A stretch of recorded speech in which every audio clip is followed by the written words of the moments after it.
여러분들 젖을 떼셨습니까? 너무 황당한 질문이라고 생각하실 수 있습니다. 그런데 육적으로는 우리가 다 젖을 뗐죠. 그러나 우리가 영적으로 젖을 뗀 아이입니까? 아니면 아직도 영적으로 밥을 먹지 못해서 젖만 먹는 육신에 속한 자입니까? 그 구상유치라는 말이 있죠. 그 입에서 젖비린내가 난다 이런 말인데 이 상당히 이게 모독적인 언사입니다. 그 다른 사람을 비하하고 조롱할 때에 쓰는 말이죠. 그래서 뭐 싸울 때에 또 뭐 엄마 젖이나 더 먹고 와라. 이거 완전히 정말 불쾌한 그런 모독적인 언사입니다. 그런데 우리가 과연 영적으로는 어떻습니까? 정말 영적으로 우리가 아직도 젖만 먹는 그런 육신에 속한 자라는 것을 우리는 그렇게 부끄러워합니까? 사탄의 악한 권세가 우리 보고 야 너는 엄마 젖이나 더 먹고 와 이런 식으로 또 사탄뿐만 아니라 세상이 우리에게 그렇게 말할 때에 우리가 하나님 아버지의 자녀로서 정말 나는 하나님 아버지의 젖된 아이다. 우리에게 이런 고백이 당당한 고백이 있습니까? 정말 우리는 그래서 그런 젖만 먹는 육신에 속한 자인 것을 부끄럽게 생각하고 정말 영적으로 성장하기를 소망합니까? 오늘 시편 131편에서 다윗은 젖된 아이가 되기를 소망하고 있어요.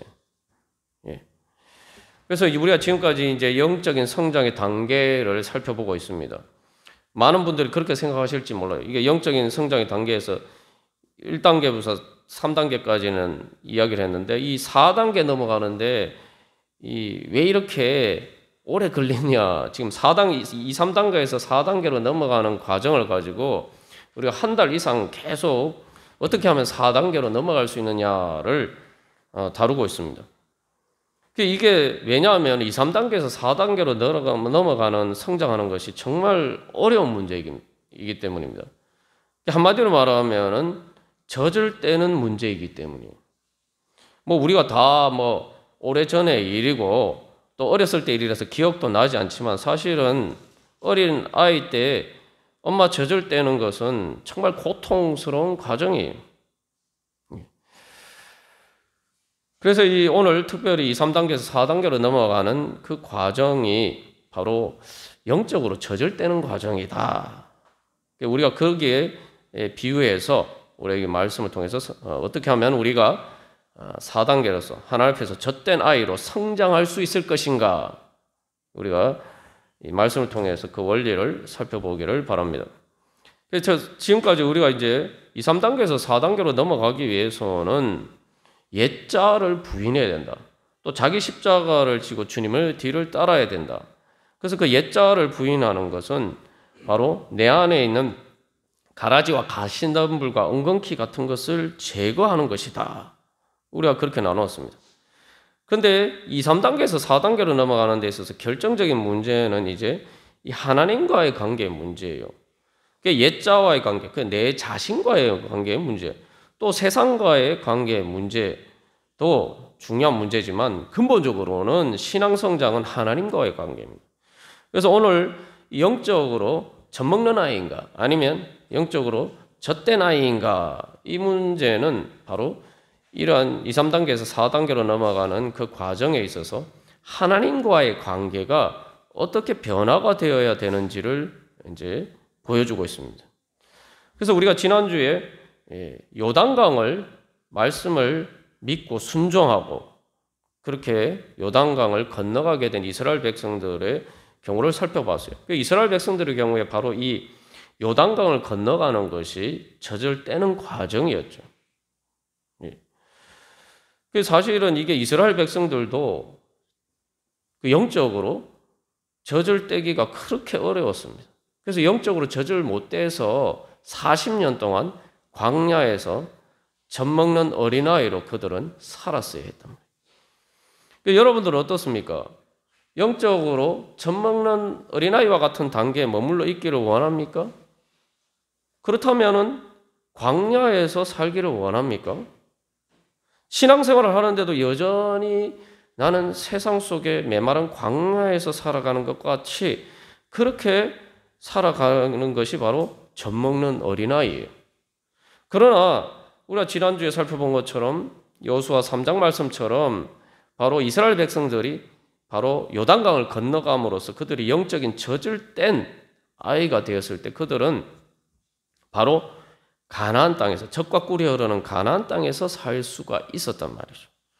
다시 말하면 우리가 이 신앙의 4단계로 성장을 하면은 세상이 달라집니다. 광야와 같은 세상에 살지만 가나안 땅과 같이 젖과 꿀이 흐르는 하나님 나라의 그 은혜를 누리면서 살아갈 수가 있습니다. 오늘 예배 부른 말씀처럼 예수님은 생명의 떡이시라고 말씀했어요. 그래서 예수님 내게 오는 자는 결코 줄이지 아니하고 나를 믿는 자는 영원히 목마르지 아니하리라 말씀하셨어요.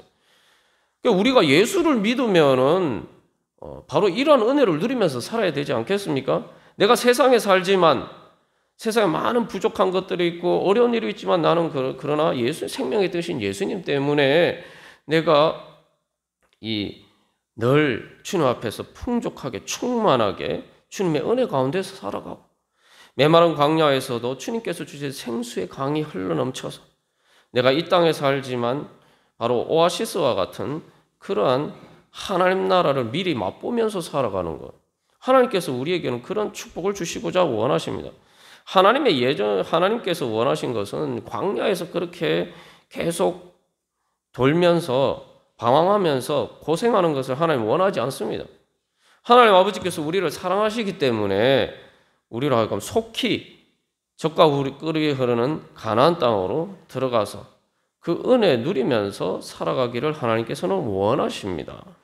그런데 자꾸 우리는 죽어서 요단강 죽어서 건너가는 그 요단강만 자꾸 생각하고 그 천국만 생각하고 하나님께서 이 땅에서 우리에게 그런 은혜를 주시기를 원하신다는 것을 자꾸 이렇게 잊어버리고 살 때가 많습니다.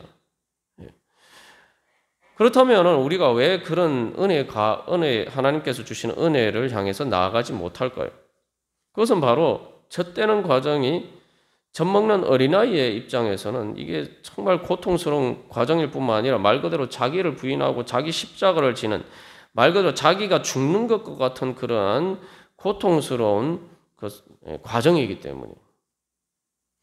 그래서 이 젖먹는 아이의 세계, 그러니까 젖을 떼지 못한 어린아이의 세계가 어떤지를 우리가 보면은 내가 왜 그 세계를 벗어나지 못하느냐, 우리가 우리 자신의 문제를 발견할 수가 있습니다.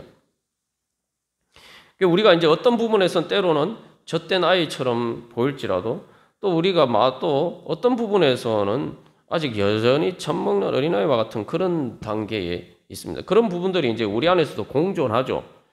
사실은 어린아이가 이제 엄마 젖만 먹는 게 아니라 다른 것을 먹으면서도 젖을 떼지 못하는 경우처럼 사실 우리가 그런 이제 중첩적인 과정에 있을 때가 많습니다. 자, 그러면 한마디로 말하면은 젖을 떼지 못한 유아의 세계가 뭐냐? 그런 그 세계의 특징이 뭐냐? 한마디로 말하면 마음이 교만하다는 거예요. 시편 131편에서 그래서 뭡니까? 나는 마음이 교만하지 않겠다 결단하죠. 이 마음이 교만하다는 것은 그래서 젖먹는 아이는 아이인데도 불구하고 가장 어린 아이인데도 불구하고 진짜 아이가 아니에요. 그게 무슨 말이냐? 아이인데 아이가 아니다. 그래서 오늘 설교 제목에서도 우상에 젖을 땐 참 아이로 자라가는 이라고 했습니다만 왜냐하면 자기가 아이인데도 아이라는 사실을 인정하지 않는 교만한 것이 바로 젖먹는 어린아이입니다. 그래서 이 젖먹는 어린아이의 그 세계에서는 자기가 주인이에요. 이 자폐적인 세계입니다. 그래서 이런 단순히 육신의 양식을 먹는 것뿐만 아니라 그런 단계에서 정서적인 단계가 머물러 있으면 어른이 되어서도 이 자폐적인 세계를 벗어나지 못하면은 정말 다른 사람을 힘들게 만드는. 그래서 어린아이가 그 계속 젖먹겠다고 떼쓰는 것처럼 계속 그런 자폐적인 세계 안에 갇혀 있게 돼요. 앞에 이제 다음 화면 넘겨주세요. 저기 옆에 여러분들 보시기에 왼쪽 화면에 보면 저 떼쓰는 아이 있잖아요. 저게 이제 사실은 젖을 떼지 못한 젖먹는 어린아이의 모습이, 전형적인 모습이. 보통 어린아이들도 젖을 떼도 계속 이렇게 자폐적인 세계에 머무르다가 자기 막 부모에게 때를 쓰면서 부모가 들어줄 수 없는 요구를 하면서 자꾸 이렇게 때를 쓰고 그런 경우들이 있는데 그러한 것들을 벗어나야 되는 거예요. 근데 어린아이들이 왜 그렇게 하느냐? 이 자폐적인 세계 안에 갇혀 있기 때문에. 그 폐쇄된 세계예요. 그 세계는 사실은 그래서 그 세계에서는 어린아이가 자기 마음대로 하려고 해요. 자기가 주인인 것처럼 자기 마음대로 하려고 해요. 그러나 사실은 우리가 지금까지 살펴본 자기 마음대로 하려고 하지만 사실은 자기 마음대로 하는 게 아니에요. 그 자기의 동물적인 본능에 따라서 또 죄에 사로잡힌 그런 생각에서 이제 그런 행동을 하는 거죠. 어린아이니까 당연히 모를 수가 있죠. 근데 젖먹는 어린아이의 문제는, 떼쓰는 아이의 문제는 자기가 모른다는 그 사실을 인정하지 않는 데 있는 거예요. 그러니까 아직 부족하고 모르는 데 있는 게 아니라 우리가 지난번에 이제 제자들의 경우를 살펴본 것처럼 예수님의 비유를 모를 수요.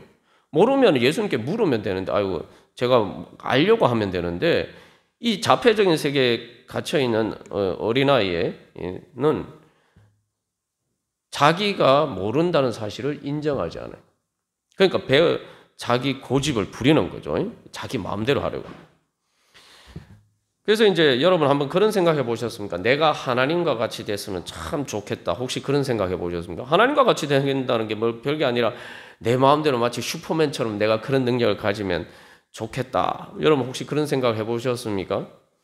뭐 인생이 살기 힘들고 정말 답답하니까 그냥 막연하나마 우리가 그런 생각을 해볼 때가 있죠. 근데 우리가 질문해 볼 것은 내가 그렇게 하나님과 같이 되는 세상은 천국이 될 수 있을까? 여러분 어떻게 생각하세요?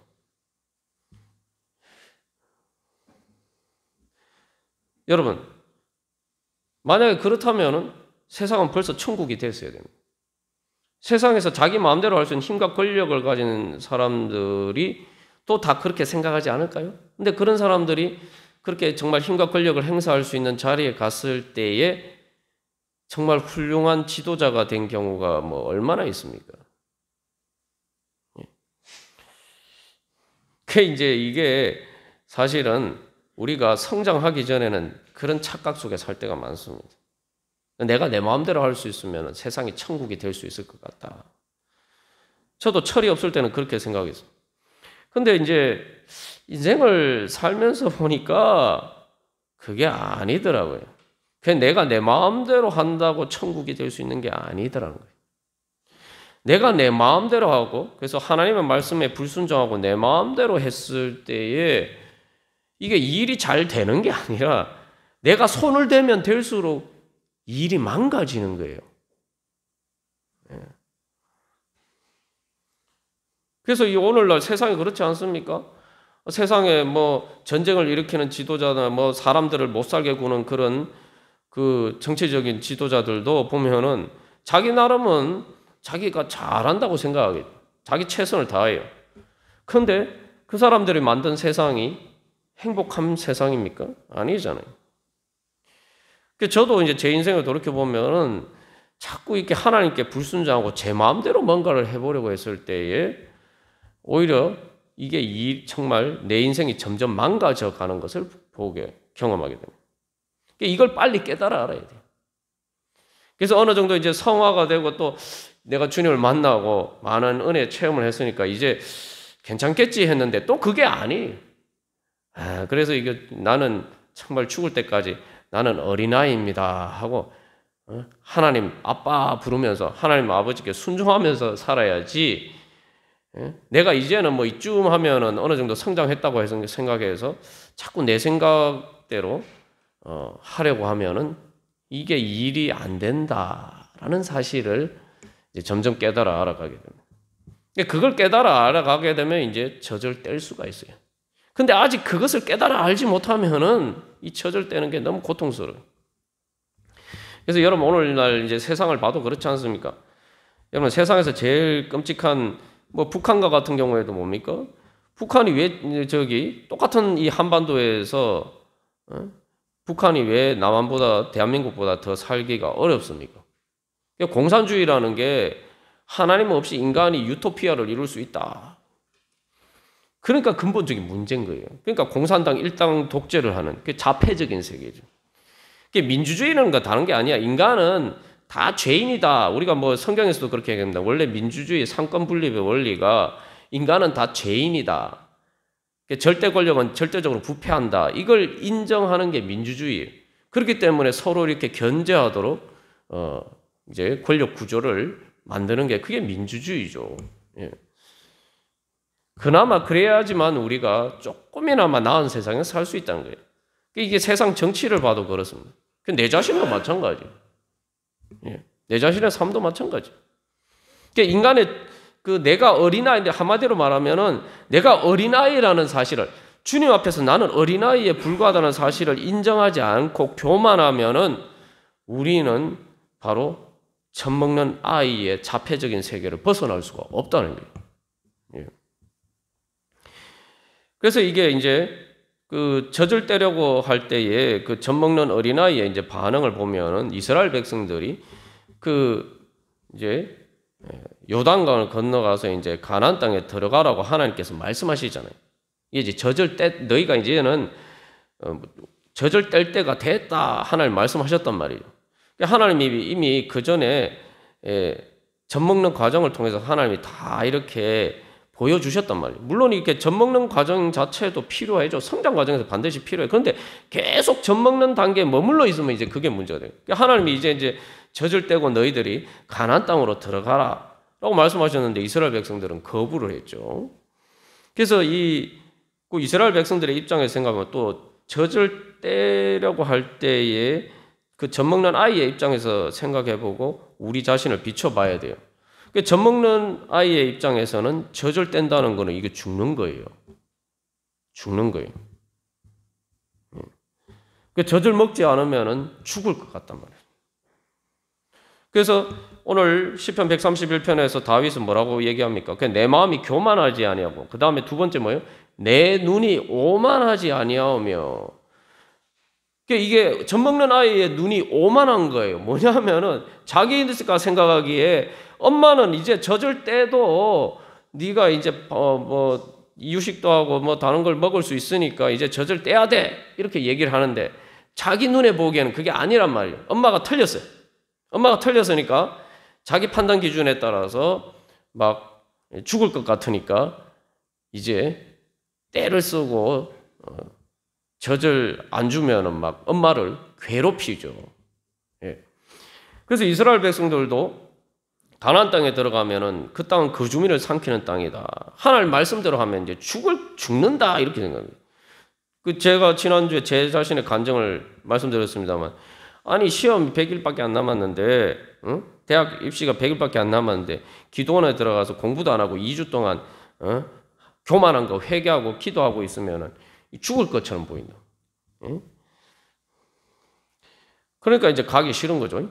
그 이스라엘 백성들도 울고 소리지면서 떼를 쓰는 거예요. 그래서 실제로 민수기 14장 1절에 보면은 두려워서 소리 높여 부르짖으며 밤새도록 통곡했다. 어린아이가 막 젖 안 주면 이제 젖 떼려고 하면은 막 울면서 떼쓰면서 는 것과 같은 이제 그런 일이. 자, 그리고 자 그렇게 되었을 때에 이제 어떤 여기서 문제가 발생하느냐? 자. 여기서 이게 젖먹는 아이에게서 그럼 엄마라는 존재는 도대체 뭡니까? 엄마는 도대체 뭐예요? 그래서 시편 131편에서 눈이 오만하지 않으면 그 다음에 다윗이 뭐를 이야기합니까? 내가 큰 일과 감당하지 못할 놀라운 일을 하려고 힘쓰지 아니하나이다. 이게 뭡니까? 여기 큰 일과 감당하지 못할 놀라운 일은 뭐냐면은 바로 젖먹는 아이가 자기 원하는 대로 엄마를 통제하려고 하는 거예요.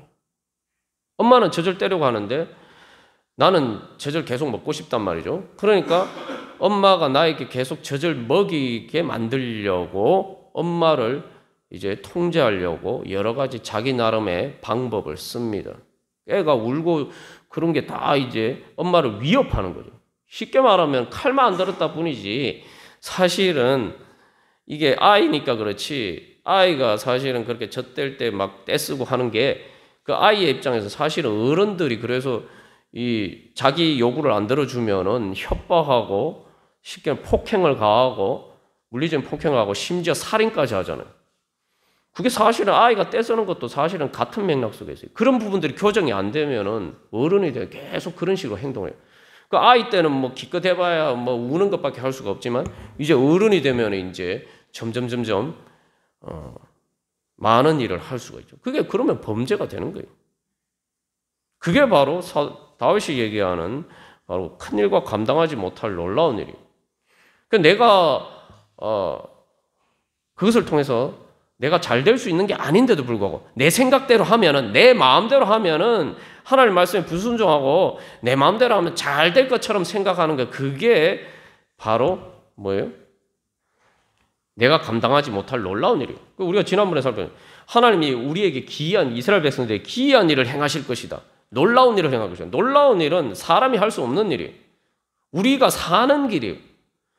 나를 살려주시는 길인데 그것은 하나님만이 하실 수 있고 그것은 하나님의 말씀에 순종하고 내가 아멘하고 다윗이 고백한 것처럼 내 영혼으로 고요하고 평온하게 하기를 다시 말하면 하나님의 말씀 앞에서 아멘하고 내 불평과 불만과 내가 생각하기에는 그렇게 하면 안 될 것 같은데 하는 하나님의 말씀에 어긋나는 내 모든 생각들을 잠잠하게 하고 하나님 말씀 앞에서 우리 자신에게 너는 조용해. 하나님이 말씀하시는데 하나님 아버지께서 말씀하시는데 어디 너가 네 소리를 내고 있어. 그렇게 우리 자신에게 꾸짖어야 됩니다. 다윗은 그렇게 하겠다는 거예요. 근데 젖먹는 아이는 자기 소리를 높이죠. 그래서 이 젖먹는 아이에게 있어서는 엄마는 엄밀하게 말하면 엄마가 아니에요. 엄마는 엄마가 아니라 유모입니다. 유모와 엄마의 차이가 뭡니까, 여러분? 유모는 엄마가 아니더라도 나한테 젖만 주면 유모가 돼요. 그래서 유모는 많은 유모들이 있을 수가 있어요. 그러니까 여러 신이 있을 수가 있는 거죠. 예. 그 신 중에 내 요구를 들어주는 신이 나의 신이에요. 그러면 그 신은 유모입니다. 유모. 그러나 엄마는 여러분 세상에서 단 한 사람밖에 없어요. 그 배로 나를 잉태해서 나를 뱃속에서 나를 양육하고 그렇게 나를 이 땅에서 태어나게 만든 엄마는 세상에서 단 한 사람밖에 없어요. 그러니까 엄마는 내가 선택하는 게 아니에요. 엄마를 통해서 내가 태어나는 거지. 그러니까 이거는 내가 내 욕구에 맞다고 해서 내가 선택할 수 있는 관계가 아니에요. 엄마는. 그러니까 하나님도 마찬가지입니다. 내가 하나님을 유모처럼 생각하면은 나는 우상을 섬기는 거예요. 내가 하나님을 섬긴다고 하죠. 그러니까 우리는 오직 한 분 하나님이신 하나님만 한 분 하나님이다라고 믿고 그 하나님을 섬긴다라고 할 때 그래서 그분은 나에게 오직 한 분밖에 없어요. 내가 선택할 수 있는 게 아니에요. 하나님이 말씀하시면 내가 하나님의 말씀을 들을까 안 들을까 선택할 수 있는 문제가 아니에요. 내가 살기 위해서는 무조건 하나님의 말씀에 아멘하고 순종해야 되는 거예요. 물론 내가 하나님의 말씀을 따르지 않는 것을 하나님을 내 아빠 아버지로 인정하지 않을 수도 있겠죠. 그런 선택을 할 수도 있어요. 근데 그건 엄밀하게 말하면 선택이 아니에요. 왜냐하면은 그런 선택을 하면 나는 살 수가 없기 때문에. 선택처럼 보이지만 사실은 선택이 아니에요. 그래서 그건 자유처럼 보이지만 자유가 아니에요. 그래서 이 젖먹는 아이의 자폐적인 세계 안에서는 그래서 이 젖을 안 떼려고 하면은 그래서 우상을 만듭니다. 이게 이제 전형적인 이제 행동 양식이에요. 우상이라는 게 뭐냐? 내 세계의 한계가 있어요. 내 세계의 한계, 자폐적인 세계, 성벽처럼 이렇게 나의 세계가 있어요. 그 세계 안에서는 내가 생각하고, 내가 느끼고, 내가 의지하고, 내가 판단하는 게 절대적이에요. 그것과 다른 것은 있으면 안 돼요. 그런 자폐적인 세계 안에서 이제 그러면은 그게 이제 자기 한계가 있잖아요. 그러면 그 성벽처럼 둘러싼 자기 세계의 그 장벽에 내 욕구를 투사를 하는 거예요. 그래서 투사, 영어로 프로젝션이라고 해요. 빔프로젝터 쏘듯이죠. 그러면 내 욕구를 그 장벽의 한계에 투사를 하면은 그게 바로 이제 우상입니다. 그러니까 아이는, 젖먹는 아이는 엄마를 대하지만 사실 엄마를 엄마로 대하는 게 아니라 유모로 대하고, 젖먹는 아이에게서 엄마는 우상이에요. 내게 젖을 주면은 엄마는 엄마고, 내게 젖 안 주면은 엄마 아니에요. 그러니까 아이들이 막 저렇게 떼쓰고 엄마한테 막 그렇게 하는 게 아닙니까? 그래서 이 우상의 특징은 뭐냐 하면은 초월적인 것처럼 보이는데 초월적이지 않은 겁니다. 이게 뭐냐면은 내 욕구는 그대로 있어요. 근데 어린아이가 젖먹는 아이의 입장에서 생각해 보면 자기의 욕구는 젖을 먹는 거예요. 근데 젖을 먹는 게 자기의 욕구인데, 그 욕구를 자기가 채울 수는 없죠. 엄마가 젖을 줘야 된단 말이죠. 그러니까 뭐예요? 내 욕구는 그대로 있고, 젖을 먹고자 하는 욕구는 그대로 있고, 그 욕구가 채워주는 존재로서 이제 엄마를 이제 인식하는 거죠. 그러면은 그 엄마는 우상입니다. 그러니까 이게 초월적이지 않은데 초월적인 것처럼 가장한다는 게 뭐냐면, 쉽게 말하면 우리 이제 어른들의 입장에서 보면은 내가 돈이 많으면은 행복해질 것처럼 생각하고, 근데 내가 지금 돈이 부족하단 말이죠. 그러니까 내가 돈이 많아지기를 원하는데, 내가 하기가 어려운 일이잖아요. 돈 잘 버는 게, 그죠? 그래서 돈 잘 벌기를 원하면은, 그래서 될 것이다. 내가 지금 한계가 돈을 잘 못 버는데 돈을 잘 벌게 되면 행복하게 될 것이다 생각하는 거, 그게 우상이에요. 그러니까 초월은 초월이죠. 내가 돈 잘 못 버는데 돈 잘 벌게 되면은 초월하는 거죠. 그러나 그것은 우상입니다. 그래서 이 우상은 바로 이 나의 세계의 장벽 안에 갇혀 있는 내 자신의 욕망의 투사인 거예요. 근데 그 안에만 머물러 있으면, 그래서 그 우상은 단순히 우상에 머무른 게 아니라 뭐예요? 내가 나의 자폐적인 세계를 벗어나서 새로운 하나님의 은혜 세계로 나가는 것을 가로막는 장벽이 돼요. 내가 만들어 놨었는데 그게 사실은 내 자신을 가두는 장벽이 돼요. 다른 사람이 발목을 잡고 있는 게 아니란 말이죠. 세상이 나의 장벽이 되고 있는 게 아니란 말이죠. 내 자신이 내 자신 스스로 장벽을 만들어요. 그래서 그 우상을만 보고 있으면은 살아계신 하나님을 만날 수가 없어요. 살아계신 하나님을 보지 못하게 만들어요. 왜 그럼 우상을 만들까요? 살아계신 하나님을 만나는 것은 두려운 일이에요. 왜냐하면 내가 젖을 떼야 되기 때문에. 그 하나님은 자꾸 그 진짜 엄마는 나보고 자꾸 젖 떼라 그러고, 니 이제 젖 그만 먹어, 자꾸 이렇게 얘기한다고. 그러니까 부담스러운 거예요. 여기 이제 고린도전서에 보면은 3장에서는 육신에 속한 자는 단단한 밥을 먹지 못한다. 이 밥이라는 게 쉽게 말하면 젖은 그냥 마시면 되는 건데, 밥이라는 것은 여기 번역된 밥은 뭐 밥이나 고기나 이런 거예요. 말 그대로 씹어야 돼요. 씹어 먹어야 돼요. 내가 소화시켜서 먹어야 되는 거예요. 이게 처음에는 그게 어렵죠. 뭐 우리가 커서는 뭐 아무렇지도 않게 먹습니다만, 그죠? 그게 딱딱하단 말이에요. 내가 씹어야 되니까. 그게 불편해요. 그래서 그걸 이제 거부하는 거예요. 그저 아늑하게 젖 먹는 상태에서 머물러 있으려고. 그래서 내 지식의 한계를 딱 놔두고 하나님 말씀하실 때 내 지식의 한계를 벗어나는 것을 더 알려고 하지 않아요. 내 감정의 한계를 딱 설정하고, 하나님이 내 감정이 불편함에도 불구하고 너는 나를 따라와라 말씀하시면, 아유 하나님 저는 그거 못하겠어요. 제 마음이 불편해서 저거 못하겠습니다. 그리고 하나님이 뭔가 말씀하시면은 그게 내 마음이 원하면은 따르고 하나님이 내 마음에 내키지 않으면은 아유 하나님 저 그런 거 못 하겠습니다. 그렇게 되면 어떻게 됩니까? 결국은 나는 내 세계를 벗어날 수가 없어요. 예? 그러면은 천국에 갈 수 있습니까? 아니 여러분 사람들이 전도를 하면은 사람들이 예수를 못 믿는 이유가 뭡니까? 아 예수 믿으면 천국 간다 믿으면은 다 사람들 예수 믿지 않겠어요? 그건 못 믿으니까 예수 안 믿는 거 아닙니까? 예? 죽음의 그 장벽을 넘어갈 하나님은 나를 죽음의 장벽을 넘어갈 수 있도록 해주실 수 있는 살아계신 하나님이다. 그거 어떻게 믿습니까? 그죠? 내 장벽 안에 갇혀 있으면.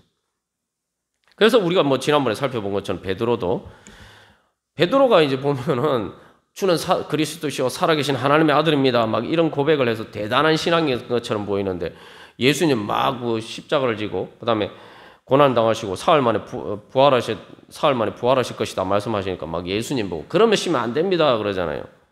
이때 그 모습을 보면은 베드로가 전형적인 젖 먹는 아이의 양상을 보여요. 엄마는 계속 야 이제 저 그만 먹어도 돼. 저 그만 먹어야 네가 다 밥도 먹고 그래가지고 영양적으로 섭취를 잘해서 빨리 더 잘할 수 있어 이렇게 얘기하는데 아닙니다. 엄마 그게 아니에요. 예수님 그게 아니에요. 베드로는 그나마 거기서 그쳤는데 가룟 유다는 그래서 결국 자기의 욕구가 예수님을 통해서 채워지지 않으니까 어떻게 행동합니까? 예수님 팔아버리잖아요. 예? 그 이스라엘 백성들은 어떻게 했을까요?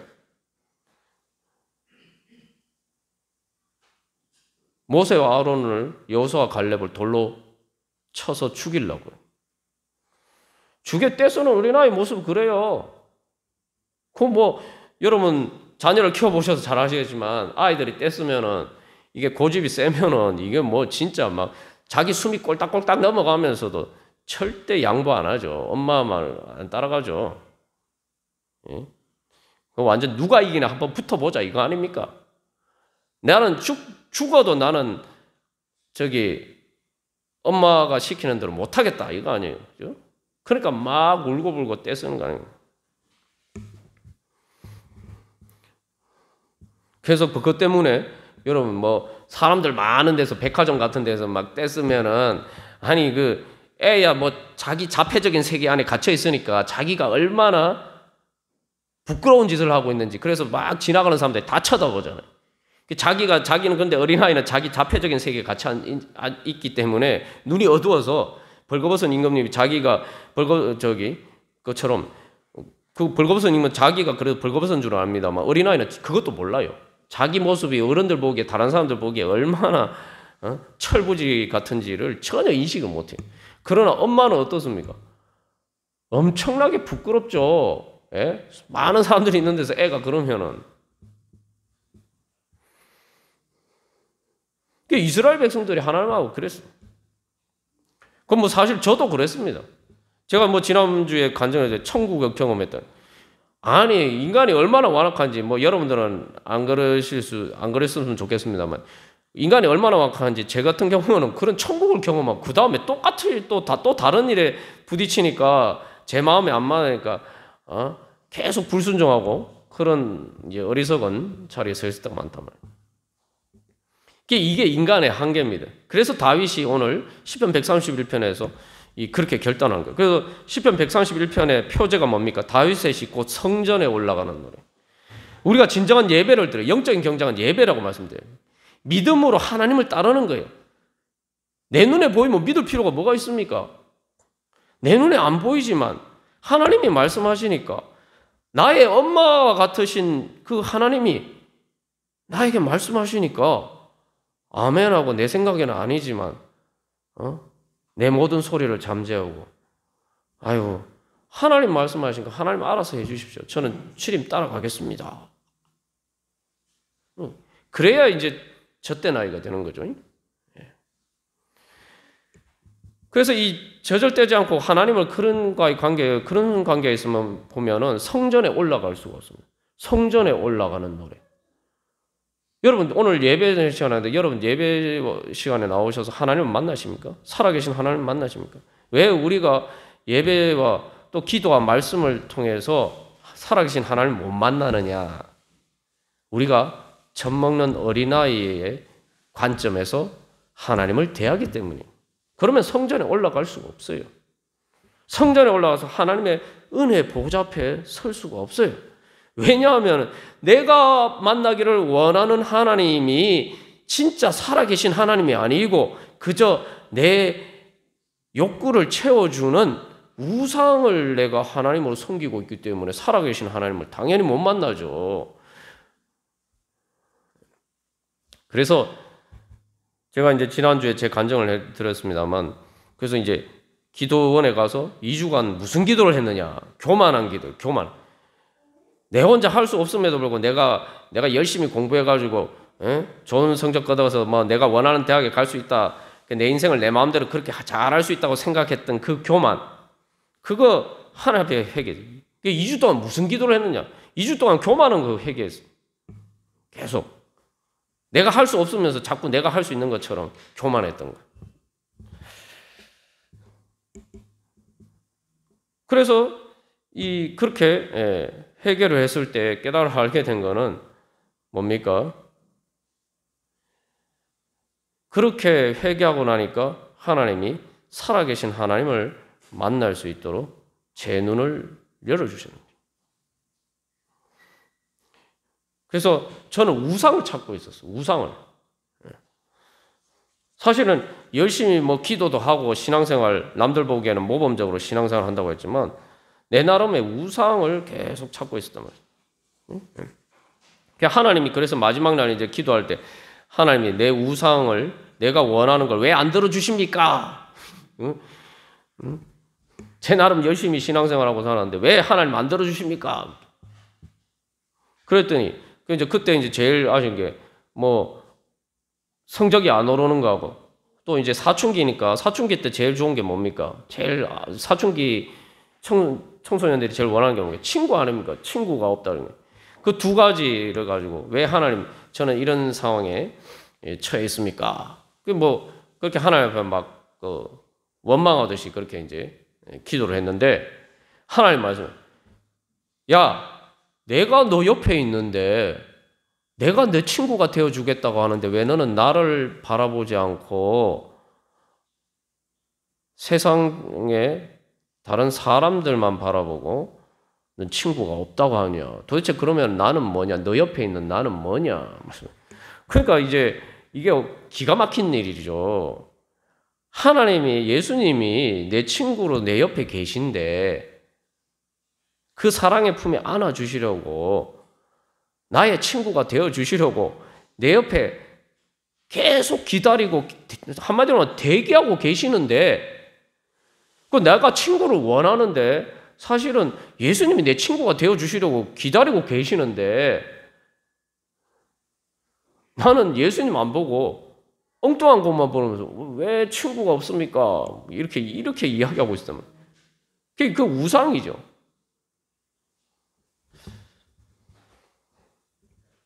그러니까 제가 이제 여러 번 간증했듯이 그 말씀 앞에서 제가 하나님 앞에 완전히 엎드려졌어요. 하나님 앞에 너무 잘못했기 때문에 이게 진짜 회개가 나오는 거예요. 그래서 하나님 앞에 완전히 대자로 엎드려서 바닥에 엎드려서 하나님 앞에 회개했습니다. 내가 내 친구 되신 예수님을 보지 않고 내가 원하는 우상만을 바라보고 있었다. 그러면서 그 우상에 예수님이 내 우상이 되어 주시지 않으니까 하나님을 원망하고 있었다.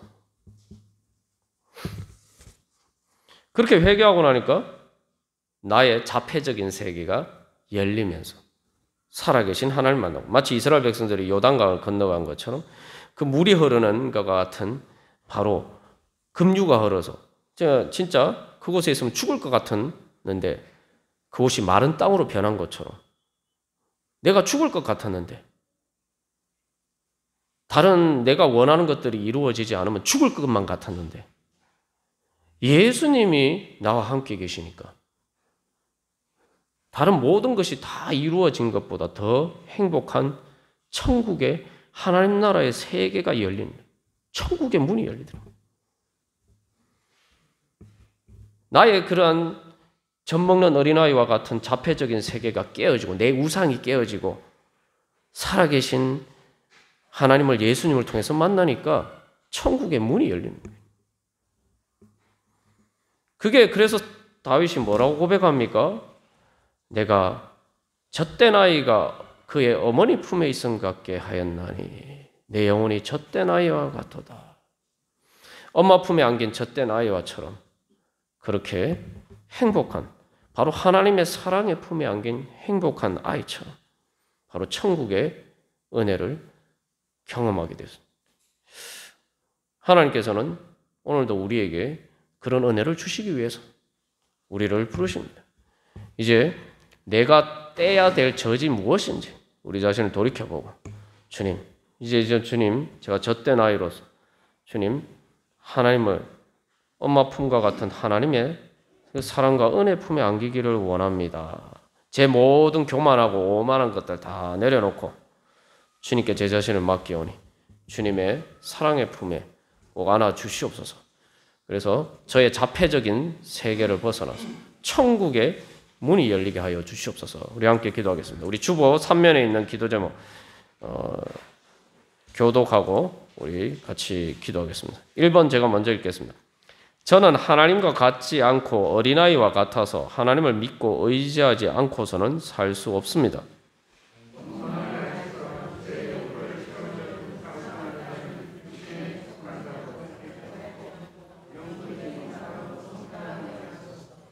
젖된 아이처럼 다른 무엇보다도 생명의 떡이신 예수님을 가장 갈망하고 사랑합니다.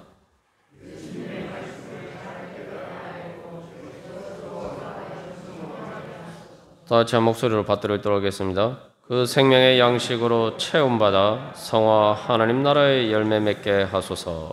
아멘. 우리 시간 오늘 주님, 제가 겸손하게 이제 젖된 아이처럼 주님께 믿고 순종하고 따르기를 원합니다. 주님, 아직도 제가 떼지 못한 우상의 젖 뗄 수 있도록 주여 깨우쳐 주시고 인도하여 주시옵소서. 그래서 천국의 문을 열어 주시옵소서. 우리 함께 기도하겠습니다.